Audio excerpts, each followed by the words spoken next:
Assalamualaikum warahmatullahi wabarakatuh. Bertemu lagi dengan Bu Guru. Hari ini kita akan bahas tentang pelestarian tumbuhan dan hewan. Perhatikan gambar berikut ini.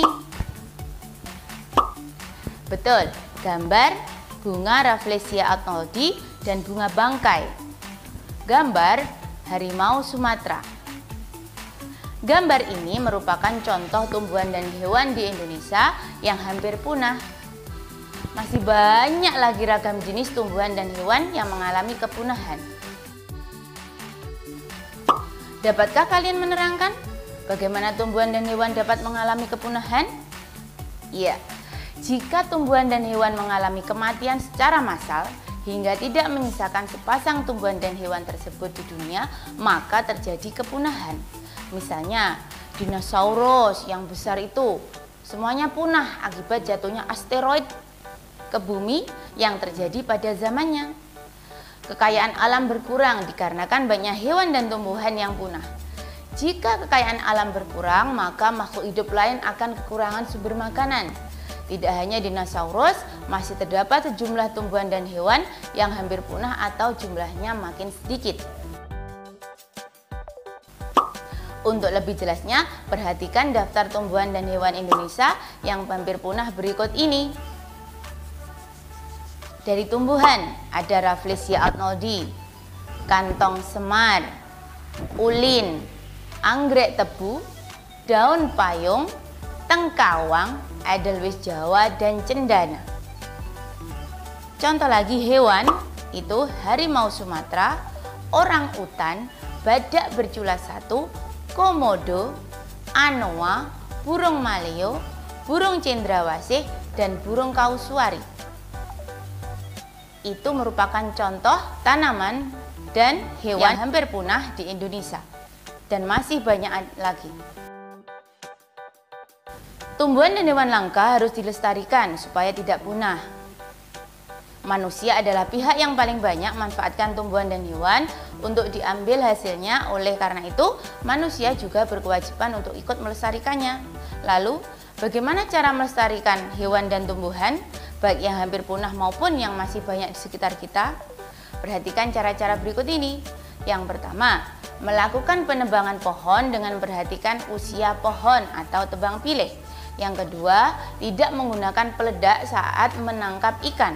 Yang ketiga, ikut berpartisipasi dalam acara penanaman pohon maupun budidaya hewan. Mengurangi pembangunan di daerah yang terdapat ragam tumbuhan dan hewan. Melestarikan tumbuhan dan hewan di Suaka Marga Satwa, hutan lindung, dan taman nasional. Mencari alternatif pemanfaatan tumbuhan dan hewan dengan menciptakan pengganti dari bahan sintesis. Anak-anak hebatku, itu tadi merupakan materi tentang pelestarian hewan dan tumbuhan. Selanjutnya kita akan bahas tentang materi tentang poster.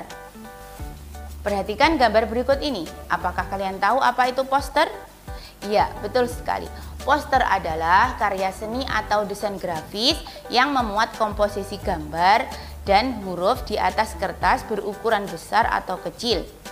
Pengaplikasiannya dengan ditempel di dinding atau permukaan datar hanya dengan sifat mencari perhatian mata sekuat mungkin.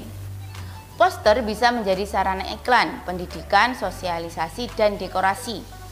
Setelah memahami tentang pengertian poster, sekarang kita akan bahas tentang ciri-ciri poster.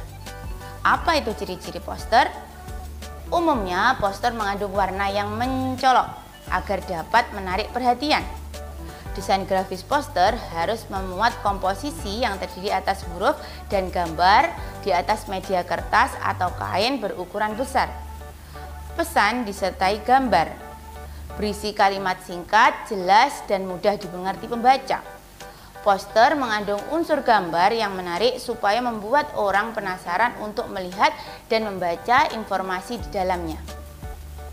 Syarat-syarat poster apa saja ya? Oke, kita bahas sekarang. Syarat poster adalah sebagai berikut. 1. Bahasa yang digunakan mudah dipahami banyak orang.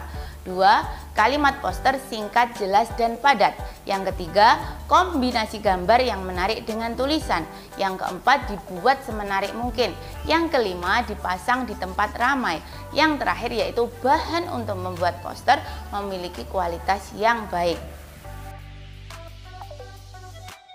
Nah, itu tadi materi kita tentang pelestarian hewan dan tumbuhan serta cara kita membuat poster terkait pelestarian hewan dan tumbuhan. Begitu tadi anak-anak, sampai jumpa di video Bu Guru selanjutnya. Wassalamualaikum warahmatullahi wabarakatuh.